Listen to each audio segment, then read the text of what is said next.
Hello दोस्तों, स्वागत है आप सभी लोगों का हमारा यूट्यूब चैनल सम्राट अकेडमी। तो दोस्तों, मेरा नाम है आकाश स्टूडेंट। इस वीडियो में हम बात करने वाले हैं क्लास 10th के हिंदी के वेरी मोस्ट इंपोर्टेंट पद। जितने पद थे, अरे गद थे, मैंने गद सारे समाप्त कर दिए। अब पद की बात आ गया। अब काव्य खंड में टोटल 10 पद काव्य खंड दिए हैं। ठीक है, टोटल 10 काव्य खंड दिए हुए हैं और उसी काव्य खंड में से पहला काव्य खंड में लेकर आ गया हूँ जिसका नाम है पद। क्या नाम है? पद नाम है स्टूडेंट। इसे लिखे हैं सूरदास जी। ठीक है, इसके जो महत्वपूर्ण पद्यांश होंगे वो भी संदर्भ सहित में व्याख्या उसका लेकर आया हूँ, सॉल्यूशन सहित। उसमें मतलब कि जितने गद थे उसमें गद में तो मैं सॉल्यूशन नहीं बताया था, बट इसमें पद्यांश में पूरा सॉल्यूशन के सहित में लेकर आया हूँ, चाहे वीडियो जितनी भी बड़ी हो सके। ठीक है, तो वीडियो को लाइक बनता है कि नहीं आप लोग? मैं आपके लिए इतना मेहनत कर रहा हूँ तो लाइक तो बनता ही होगा आप लोगों के लिए। जरूर आप हमारे लाइक किए, 500 का टारगेट में रखा हूँ और जरूर से जरूर आप इसको अचीव कराइए।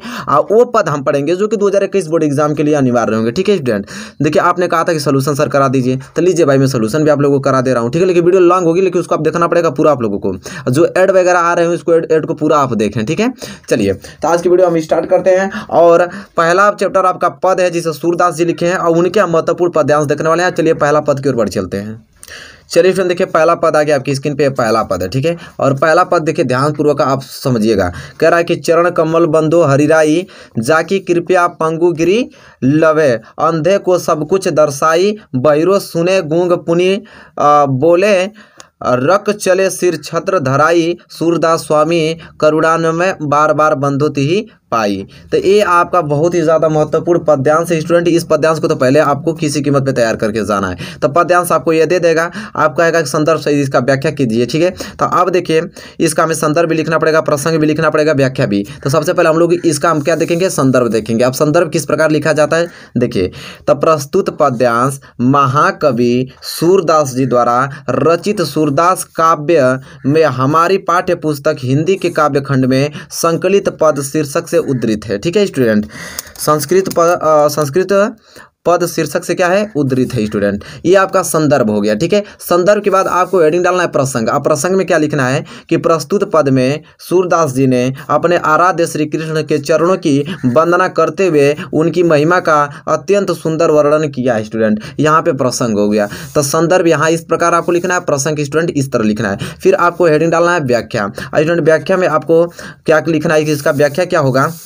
तो ध्यान से सुनिए स्टूडेंट कि भक्त शिरोमणि सूरदास जी श्री कृष्ण के चरण कमलों की महिमा का वर्णन करते हुए कहते हैं कि हे प्रभु, मैं आपके चरणों की जो कमल के समान कोमल हैं वंदना करता हूँ। इनकी महिमा अपरंपार है, जिनकी कृपया से फिर इसमें लिखना आपको, जिनकी कृपया से लंगड़ा व्यक्ति पर्वतों को लांघ जाता है, अंधे व्यक्ति को सब कुछ दिखाई देने लगता है, बहरों को सुनाई देने लगता है, गूंगा बोलने लगता है और गरीब व्यक्ति राजा बनकर अपने सिर पर छत्र धारण कर लेता है। स्टूडेंट, सूरदास जी कहते हैं कि हे कृपालु और दयालु प्रभु, मैं आपके चरणों की बार बार वंदना करता हूँ। आपकी कृपया से असंभव कार्य भी संभव हो जाते हैं। अतः ऐसे दयालु श्री कृष्ण के चरणों की मैं बार बार वंदना करता हूँ। स्टूडेंट, यह हो गया आपका व्याख्या उस पद्यांश का। ठीक है,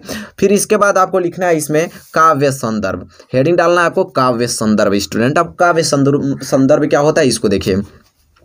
काव्य संदर्भ में आपको लिखेंगे कि प्रस्तुत पद्यांश में कवि ने ईश्वर के चरणों की महिमा व्यक्त करते हुए उनके प्रति भक्ति भाव को व्यक्त किया है स्टूडेंट। फिर इसके बाद देखिए इसमें भाषा कौन सी इस्तेमाल की गई है? तो साहित्यिक व्रज भाषा इस्तेमाल की गई है। शैली कौन सी? तो मुक्तक शैली इस्तेमाल। गुण प्रसाद गुण, रस भक्ति के रस। छंद कौन सा? तो गेयात्मक छंद का प्रयोग किया गया है और शब्द शक्ति लक्षण बताया गया स्टूडेंट। और तब जाके यह संपूर्ण रूप से पद्यांश आपका तैयार हो गया स्टूडेंट। ठीक है, इतना लिखेंगे पहले पद्यांश में तब आपको फुल मार्क्स मिलेगा स्टूडेंट। ठीक है, समझ रहे हैं? चलिए, उम्मीद करता हूं कि पहला पद्यांश आपको बहुत ही अच्छा लगा होगा, बहुत ही अच्छे ढंग से आपको समझ में भी आ गया होगा। ठीक है, इसी के साथ हम बढ़ चलेंगे इस चैप्टर के दूसरे पद्यांश की ओर। देखिए दोस्तों, इस चैप्टर के दूसरा पद्यांश आपकी स्क्रीन पे आ गया है और यह पद्यांश कह रहा है कि अभिगत गति कुछ कहत न आवे, ज्यो गूंगे मीठे फल को रस अंतर्गत ही भावे, परम स्वाद सब ही सुनिरंतर अमित पोष उपजावे, मन बानी को अगम अगोचर सौ जाने चौपावे, रूप रेख गुण जाति गुणती बिनु निरालंब किंत धावे, सब विधि अगम विजार ही तांते सुर सगुन पद गावे। ये आपका स्टूडेंट पद बहुत ही ज़्यादा महत्वपूर्ण है। इस चैप्टर के, तो इस चैप्टर को तैयार करके ही अच्छे ढंग से आपको जाना, जो कि जिस प्रकार मैं करा रहा हूँ उसी प्रकार करना है, इसको आप लिख लीजिए। इसके बाद संदर्भ, जैसे पूर्वत मतलब समझ रहे हैं, जैसे मैं उसमें संदर्भ बताया हूँ तो उसी प्रकार आपको संदर्भ लिख देना स्टूडेंट, ठीक है। फिर प्रसंग में आपको लिखना है कि प्रस्तुत पद्यांश में सूरदास जी ने मणियुक्त आंगन में घुटनों के बल चलते हुए बालक श्री कृष्ण की शोभा का वर्णन किया है, ठीक है। ये आपको किस में लिखना है? प्रसंग में लिखना है स्टूडेंट। प्रसंग के बाद आपको व्याख्या लिखना है, और व्याख्या में क्या लिखेंगे स्टूडेंट? कवि सूरदास जी श्री कृष्ण की बाल मनोवृत्तियों का वर्णन करते हुए कहते हैं कि बाल कृष्ण किलकारी मारते हुए घुटनों के बल चल रहे हैं। नंद द्वारा बनाए मड़ियों से युक्त आंगन में श्री कृष्ण अपनी परछाई देख उसे पकड़ने के लिए दौड़ने लगते हैं। कभी तो अपनी परछाई देखकर हंसने लगते हैं और कभी भी उसे पकड़ना चाहते हैं। जब श्री कृष्ण किलकारी मारते हुए हंसते हैं तो उनके आगे के दो दांत बार बार दिखाई देने लगते हैं, जो अत्यंत सुशोभित लग रहे हैं स्टूडेंट। इसके बाद आपको लिखना है कि श्री कृष्ण के हाथ पैरों की छाया उस पृथ्वी रूपी सोने के फर्श पर ऐसी प्रतीत हो रही है मानो प्रत्येक मणि में उनके बैठने के लिए पृथ्वी ने कमल का आसन सजा दिया हो, अथवा प्रत्येक मणि पर उनके कमल जैसे हाथों पैरों का प्रतिबिंब पड़ने से ऐसा लगता है कि पृथ्वी पर कमल के फूलों का आसन बिछ रहा हो। स्टूडेंट, श्री कृष्ण की बाल लीलाओं को देखकर माता यशोधरा जी बहुत आनंदित होती हैं और बाबा नंद को बार बार वहां बुलाती हैं। उसके पश्चात माता यशोधरा सूरदास जी के प्रभु बालक श्री कृष्ण को अपने आंचल से ढककर दूध पिलाने लगती हैं। स्टूडेंट, यह इसका व्याख्या है इस पद्यांश का। बहुत ही मोस्ट इंपॉर्टेंट क्वेश्चन करा रहा हूं मैं, एक क्वेश्चन से बाहर जाने वाला नहीं स्टूडेंट। अभी याद हो गया आप लोगों को। काव्य संदर्भ, फिर अगली हेडिंग डाल देना स्टूडेंट।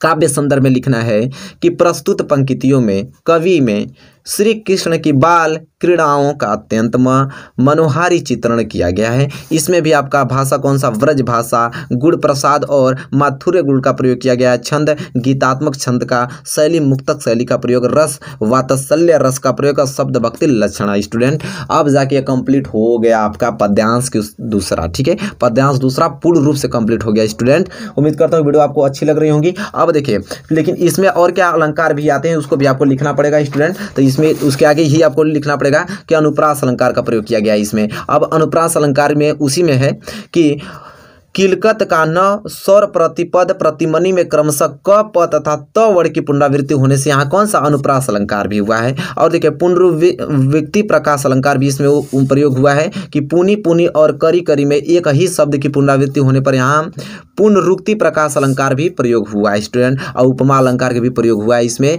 कहाँ पे? कि कनक भूमि और कमल बैठी, अर्थात स्वर्ण रूपी फर्श और कमल जैसा आसन में उपमेय उपमान की समानता प्रकट की गई है, इसलिए उपमा अलंकार हुआ है स्टूडेंट यहाँ पे। अब जाके पूर्ण रूप से संपूर्ण रूप से आपका कंप्लीट होता हुआ पद नंबर दूसरा, ठीक है। उम्मीद करता हूँ कि आप इसे क्लियर कर लिए होंगे। चलिए अब हम बढ़ेंगे तीसरे पद्यांश की तरफ। चलिए स्टूडेंट, देखिए तीसरा पद्यांश आपकी स्क्रीन पे आ गया, जो कि वेरी मोस्ट इंपॉर्टेंट इस चैप्टर का तीसरा पद्यांश है। कह रहा है कि मैं अपनी सब गाई चेरह हो, प्राप्त होत बल के संग जय हो, तेरे कहे न रहो ग्वाल बाल, गायनी के भीतर न कहू डर नहीं लागत, आजू न सोवो नंद दुहाई, रैनी रगवो जागत, और ग्वाल सब गाई चरहे, मैं घर बैठे रहियो, सूर श्याम तुम सोई रहो, अब प्राप्त खान में दय हो। तो ये स्टूडेंट आपका वेरी वेरी मोस्ट इंपॉर्टेंट पद्यांश मैं आपको बता रहा हूँ स्टूडेंट। 4 पद्यांश बताऊंगा, तीसरा इसके बाद एक और बता दूंगा, चैप्टर खत्म। इससे अलावा बाहर भी नहीं करेगा, ठीक है। संदर्भ आप उसी तरह जैसे पहला में लिखा वही तो संदर्भ रहेगा, सेम टू सेम। इसके बाद प्रसंग चेंज हो जाते हैं। प्रसंग इसमें यह है कि प्रस्तुत पद्यांश में सूरदास जी ने श्री कृष्ण के स्वाभाविक बालकुष्ठ का चित्रण किया है, जिसमें वे अपने ग्वाल रेखाओं के साथ अपनी गायों को चराने के लिए वन में जाने की हट कर रहे हैं स्टूडेंट। ये प्रसंग में आपको डाल के लिखना है स्टूडेंट। इसके बाद व्याख्या आता है। व्याख्या वेरी मोस्ट इंपॉर्टेंट है, इसको नोट कीजिए। अब व्याख्या ये कह रहा है कि बाल कृष्ण अपनी माता यशोधरा से हट करते हुए कहते हैं कि हे माता, मैं भी अपनी गायों का चराने वन जाऊंगा। प्रातः काल होते ही मैं भैया बलराम के साथ वन में जाऊंगा और तुम्हारे कहने पर भी घर में न रुकूंगा, क्योंकि वन में ग्वाल सखाओं के साथ रहते हुए मुझे तनिक भी डर नहीं लगता। आज मैं नंद बाबा की कसम खाकर कहता हूँ कि मैं रात भर नहीं सोऊंगा, जागता रहूँगा। हे माता, अब ऐसा नहीं होगा कि सब ग्वाल बाल गाय चराने जाएं और मैं घर पे बैठा रहूं। ये सुनकर माता यशोधरा ने कृष्ण को विश्वास दिलाया, हे पुत्र, अब तुम सो जाओ, सुबह होने पर मैं तुम्हें गाय चराने के लिए आवश्यक भेज दूंगी। स्टूडेंट, ये इस पद्यांश का आपका व्याख्या हुआ स्टूडेंट, जो कि बहुत ही ज़्यादा महत्वपूर्ण है। इसके बाद काव्य संदर्भ हेडिंग आपको डालना पड़ेगा। इसके बाद लिखेंगे इसमें कि प्रस्तुत पंक्तियों में कवि ने श्री कृष्ण के बाल मनोविज्ञान का स्वाभाविक चित्रण किया। स्टूडेंट, अब भाषा का प्रयोग वज्र भाषा का प्रयोग किया गया है, व्रज भाषा का, शैली मुक्तक शैली का, गुड़ माथुर्य गुड़ का, रस वात्सल्य का, छंद गय पद का छंद का उपयोग किया गया है। अलंकार इसमें कौन कौन से यूज हुए हैं? अनुप्रास अलंकार, इसलिए क्योंकि रैनी, रहेगो, ग्वाल बाल और सूर श्याम में क्रमशः र और ल और स वर्ड की पुनरावृत्ति होने से यहाँ पे क्या अनुप्रास अलंकार हो गया। स्टूडेंट, अब जाके पूर्ण रूप से आपका कंप्लीट होता हुआ पद्यांश तीसरा। स्टूडेंट, अब लास्ट एक और पद्यांश बचा स्टूडेंट, उसको देख लीजिए। इसके बाद ये चैप्टर पूर्ण रूप से कंप्लीट हो गया। स्टूडेंट देखिए स्टूडेंट, अब चौथा पद्यांश इसका नोट कीजिए। चौथा पद्यांश स्टूडेंट ये कह रहा है कि गया हो न चरहो गाही, सिगरे ग्वाल दिरावत मासो मेरे पाई पिराई, जो न पत्या ही पूछी बलदाही अपनी सौ दिवाही, यह सुनी माई जसोधा ग्वालनी गारी देती रिसाई, मैं पठवती अपने लड़का को आवे मन बहराई, सूर श्याम मैरो अति बालक मारत ताहिस रिसाई। ठीक है, यह वेरी मोस्ट इंपॉर्टेंट आपका लास्ट आपका पद्यांश है, इसको नोट कर लीजिए स्टूडेंट। और देखिए संदर्भ भी आपको पहले जैसे पहले बताया तो उसी तरह संदर्भ लिख देना है। इसके बाद प्रसंग चेंज हो जाते हैं, प्रसंग में लिखना पड़ेगा स्टूडेंट कि प्रस्तुत पद्यांश में माता यशोधरा ने श्री कृष्ण द्वारा हट किए जाने पर उन्हें वन भेज दिया, किंतु वन में ग्वाल सखाओं ने उनके परेशान किया, तथा प्रस्तुत पद में श्री कृष्ण घर लौटकर माता यशोधरा से उनकी शिकायत करती हैं। स्टूडेंट, इसके बाद आपको व्याख्या में डाल के हेडिंग लिखना है व्याख्या में कि श्री कृष्ण माता यशोधरा से कहते हैं कि हे माता, अब मैं गाय चराने नहीं जाऊंगा, सभी ग्वाले मुझसे ही अपनी गायों को घेरने के लिए कहते हैं। इधर से उधर दौड़ते दौड़ते मेरे पैरों में दर्द होने लगता है।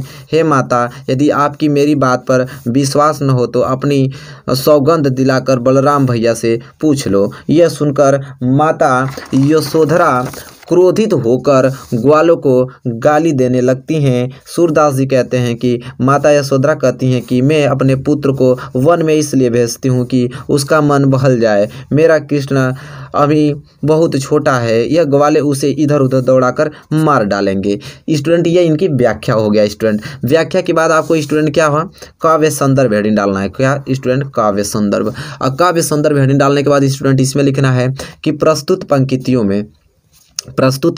में कवि सूरदास जी ने श्री कृष्ण व माता यशोधरा का विस्तिवंश व्यवहार का पदार्थ परक चित्रण किया है। भाषा व्रज भाषा का प्रयोग किया गया है, शैली मुक्तक शैली का, गुड़ माथुर्य गुड़ का प्रयोग किया गया, रस वात्सल्य रस का, और छंद गय पद का स्टूडेंट यहाँ पे किया गया है, शब्द शक्ति अमिधा का प्रयोग किया गया है। और अलंकार यहाँ पे कौन कौन से यूज हुए स्टूडेंट? अनुप्रास अलंकार, इसलिए क्योंकि मासो मेरे पाई पिराई, ग्वालनी गारी और सूर श्याम में क्रमशः म प तथा ई ग और स वर्ड की पुनरावृत्ति होने पर यहाँ पे अनुप्रास अलंकार। स्टूडेंट, यहाँ पे मेरे वेरी मोस्ट 4 यहाँ पे आपको पद्यांश बता दिया, और पहला चैप्टर पद जो है जिसे सूरदास जी लिखे थे कंप्लीट होता हुआ। स्टूडेंट, 10 चैप्टर 10 दिन में पूरा कंप्लीट हो जाएगा, सोल्यूशन के साथ में बता रहा हूँ। ठीक है, चलिए, उम्मीद करता हूँ कि वीडियो आपको बहुत ही ज़्यादा अच्छी लगी होंगी, हेल्पफुल लगी होंगी।